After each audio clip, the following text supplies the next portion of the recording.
আজকে রনি ভাই বললো যে কলাতিয়ার দিকে কোন জায়গায় জানি একটা চা আছে সেই মজা, তো বাইকে নিয়ে ওখানে খেতে যাচ্ছি। এই যে তপু ভাই, দেখি ওটা কেমন হয়। ওকে, আমরা আমাদের গন্তব্যস্থলে পৌঁছে গেছি। আমাদের সাথে আজকে রাইডিং করলো মেহেদি ভাই, তার পিলিয়ন ছিল আজকে রনি ভাই। তো এখন বাজে হইলো কয়টা, 7টা বাজতেছে কাছাকাছি। তো দেখেন পরিবেশটা দেখেন, সেই প্লেস। তো আর এখানে পাশে খাবার আছে, অনেকগুলা খাবারের দোকান, হিউজ দোকান, ওই মাথা পর্যন্ত। এখন আমরা আছি স্পেশাল খাবার এখানকার, যে চা, পোড়া রুটি, প্রচুর পোড়া রুটি হবে আজকে। হ্যাঁ, পোড়া রুটি খাওয়ার জন্য। তো চলেন দেখা যাক কি অবস্থা। ঠিক আছে, এলো আমাদের মানুষ কিন্তু আরো বাড়ছে। তো এখানে স্পেশাল খাবার, যার কারণে সুদূর মোহাম্মদপুর থেকে আসলাম। প্রথম দিন আমি যখন বসছি তখন চাও ভালোই ছিল, রুটিটাও ভালো, আজকেও ভালো। আমি মজা পাই নাই। আমি যেদিন আইছিলাম, বাইরে নিয়ে যেদিন আইছিলাম, ওই দিন বাইরের চা এত মজা লাগছে, সে পরবর্তী আরো 1 কাপ খাইছে। আচ্ছা, 9 কিলো পরে ঢাকা থেকে 9 কিলো চলে আসছি। ঢাকা থেকে 9 কিলো না, সব করলে প্রায় 14-15 কিলো। হ্যাঁ, 14-15 কিলো। হ্যাঁ, তো আমরা এখানে মোটামুটি অনেক জমজমার জায়গা আর আছে, মোটামুটি কিন্তু ভালোই ঠান্ডা আছে।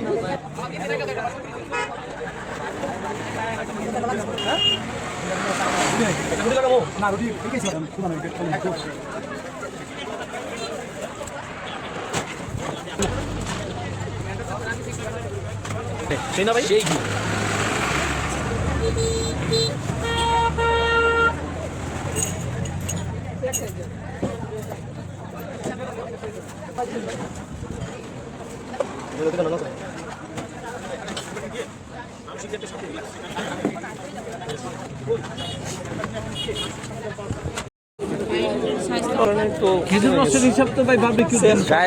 আপনারা দেখতে পাচ্ছেন এক একটার পিস, মানে ভালোই চমৎকার, মানে একদিনের কি যে গাইস আমাদের স্পেশাল ফুচকা, এবং এটা হলো চটপুরি। দেখেন চটপুরির অবস্থা কি, মানে ডিম দিয়ে বানাই দিছে। একটা প্রশ্ন মনে করেন যে করতে চাই, সেটা হলো যে সুন্দরবনের মধ্যে অনেকে বলে যে একটা অশরীরী আত্মা থাকে।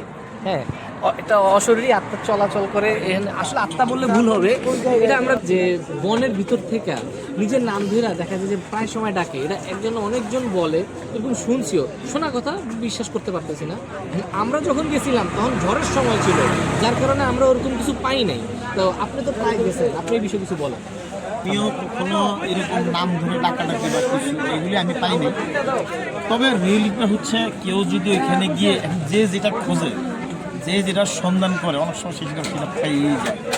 কারণ আপনারা কেউ যদি গিয়ে সে ওইটা খোঁজার চেষ্টা করে যেরকম কিছু পাই কিনা, স্বাভাবিকভাবেই জিন সম্প্রদায়ের যাদেরকে আমরা জানি, তারা তো জঙ্গলেও বসবাস করে, তাদের বসবাস আছে।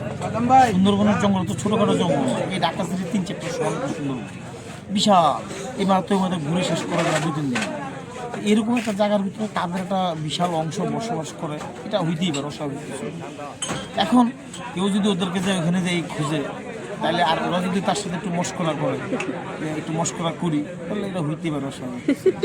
এখানে মনে করেন যে আপনার একদম সুন্দরবনে এমন আছে কিছু গাইড আছে, তারা নিজেরা বলে যে আপনার মনে করেন যে আচমকা আপনি রাত্রের বেলা মনের গভীরে যদি নৌকা অথবা বোট নিয়ে যায় মানুষ, ওই সময় নিয়ে যদি যায়, গেলে দেখা যায় যে খুব পরিচিত কাছের মানুষজন ধরে নাম ধরে ডাকতে, এবং গলাটাও একদম পুরো সেম, মনে হবে যে আমার আম্মা ভিতর থেকে অথবা আমার ভিতরে কাছের মানুষজন, আমার বন্ধু, এরা আমার নাম ধরে ডাকতেছে।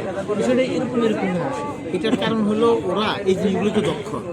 কারো ভয়েস নকল করা, কারো নাম তোরা তো জানে, যখন নিজেরা কথা বলতে নাম ধরে ডাকালে এগুলো তোরা নামটা জানে।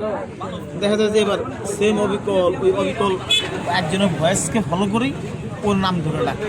এই জিনিস অ্যাভেলেবল অনেক আছে, এবং এটা অস্বাভাবিক হইতে পারে। গাইস, মানুষের দেখেন অবস্থা কি, মানে 10 টাকা দিয়া পুরো 10 টাকা তুসুল করছে লগে আরো 20 টাকা আরো ইয়ার নিছে, ভর্তা নিছে।